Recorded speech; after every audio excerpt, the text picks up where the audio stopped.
इस वीडियो के अंदर मैं आपसे बात करने वाला हूं कि अगर पत्नी 498 है यानी दहेज का केस करने के बाद में कोर्ट में तारीख पेशी पे आना बंद कर दे तो क्या होता है, और अगर पति भी आना बंद कर दे तो क्या होता है। एक कंडीशन और है दोस्तों, पति और पत्नी क्या करते हैं कि कोर्ट के बाहर समझौता कर लेते हैं और पत्नी अपने पति के साथ चली जाती है और साथ में रहना शुरू कर देते हैं जहां वो रहते थे पहले। लेकिन जो केस हुआ है उसके ऊपर वो कोर्ट में तारीख पेशी पर नहीं जाते, तो ऐसी स्थिति में क्या होता है, ये भी एक कॉमन इशू है। तो इस वीडियो के माध्यम से आपको पूरी जानकारी दे दूंगा, लेकिन वीडियो को लाइक जरूर करें और वीडियो को पूरा जरूर देखें दोस्तों, ये मेरा निवेदन है आपसे। तो दोस्तों मान लीजिए कि सबसे पहली कंडीशन, पत्नी ने 498A का केस फाइल कर दिया, उसमें चार्जशीट कोर्ट के अंदर आ गई है। जब चार्जशीट कोर्ट के अंदर आती है, या तो देखो 41 CRPC का नोटिस दे दिया गया है, या तो उसकी पति की जमानत हैंड टू हैंड हो गया या गिरफ्तार कर लिया था, उस कंडीशन में जमानत पे बाहर है वो, तो पति की जमानत हो चुकी है इस केस के अंदर, चार्जशीट कोर्ट के अंदर फाइल हो चुकी है। चार्ज लगने के बाद एविडेंस शुरू होते हैं दोस्तों कोर्ट के अंदर, साक्ष्य यानी गवाही, जो कि पत्नी की तरफ से दी जाती है और पत्नी भी उसके अंदर गवाह होती है। अब बात आती है कि कोर्ट के अंदर है केस पेंडिंग 498A का पत्नी का, और पत्नी भी तारीख पेशी पर नहीं आ रही है। तो इसके दो कारण हैं, एक तो कोर्ट ने उसको तलब नहीं किया, पत्नी की आवश्यकता नहीं है आने की क्योंकि पत्नी है पीड़ित, विक्टिम, शिकायतकर्ता। तो ऐसी स्थिति के अंदर जब उस कोर्ट उसको बुलाएगा तब वो आएगी, और कोर्ट कब बुलाएगा उसको, कोर्ट बुलाएगा उसको जब उसकी गवाही होनी है कोर्ट के अंदर, एविडेंस होनी है। अब 498A के मामले के अंदर कोर्ट बहुत ज़्यादा लिबरल होती है, ये सोचती है कोर्ट की पति पत्नी का मामला है, राजीनामा हो जाएगा, इसलिए भी डिले करती है, एक रीजन ये हो जाता है। लेकिन अगर पत्नी को कोर्ट बुलाती है तो पत्नी को कोर्ट में आना होगा, तो समन जारी करती है दोस्तों पत्नी को कोर्ट। वो कब करती है जारी, जब उसकी आवश्यकता होती है गवाही की। तो ऐसी विक्टिम आएगी उस केस के अंदर, वो कंप्लेंटेंट प्लस विक्टिम्स। तो दोस्तों अगर वो समन के द्वारा नहीं आती है तो फिर कोर्ट उसको बेलेबल वारंट जारी करता है, जमानती वारंट।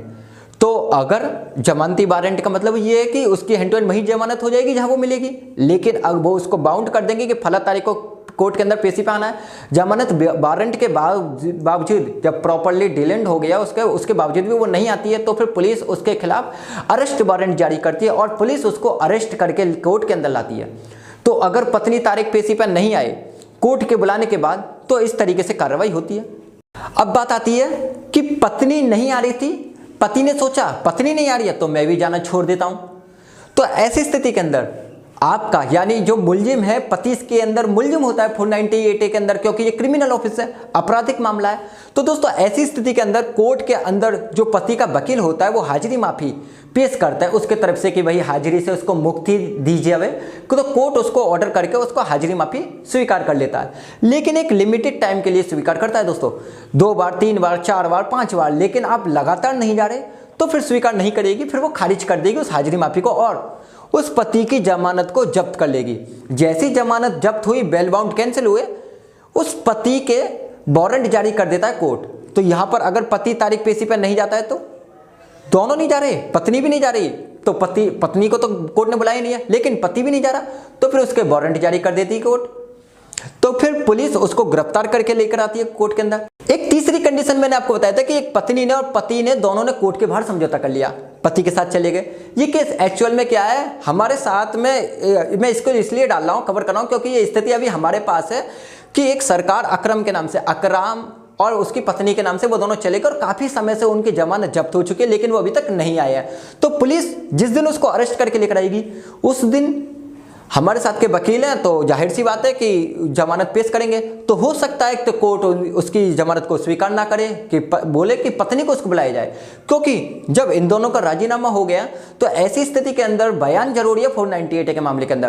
तो वो चाहे तो आकर के बयान चेंज कर दे, आकर के जो भी चेंज करना है, क्योंकि पेंडिंग सी है फाइल के अंदर। तो अगर ऐसी स्थिति के अंदर दोनों ने राजीनामा करके साथ में चले गए तब भी वारंट जारी होगी केवल और केवल पति के, और पति को केवल पुलिस अरेस्ट करके लेकर आएगी। और ऐसी स्थिति के अंदर जमानत का आवेदन कर सकेंगे उसके, कोई भी उसका वकील कर सकता है जो उसकी जमानत जब्त होने का पकड़ के लेकर आती है, तो उसके वकील जो है जमानत की अर्जी पेश करता है, आमतौर के अंदर कोर्ट स्वीकार कर लेती है। तो ऐसी स्थिति के अंदर ये प्रक्रिया है कि अगर पत्नी तारीख पेशी पर नहीं आए या पति नहीं आए या दोनों तारीख पेशी पर आए तो इस तरीके से कोर्ट कार्रवाई करती है। 498 के मामले के अंदर राजीनामा हो गया है, तभी पत्नी के बयान होते ही हैं। तो उम्मीद है आप समझ गए होंगे कि पत्नी तारीख पेशी पर नहीं आए तो क्या होता है। तो दोस्तों अगर आपके मन में कोई भी क्वेश्चन है तो दोस्तों आप हमसे कमेंट करके पूछ सकते हैं। अगर आप दोस्तों वीडियो को आपको अच्छी लगी तो दोस्तों वीडियो को लाइक करें, ज्यादा से ज्यादा दूसरों के पास शेयर करें और कमेंट करके जरूर पूछें अगर आपके मन में कोई भी क्वेश्चन है। तो मिलते हैं आप सभी लोगों से अगली वीडियो में, जब तक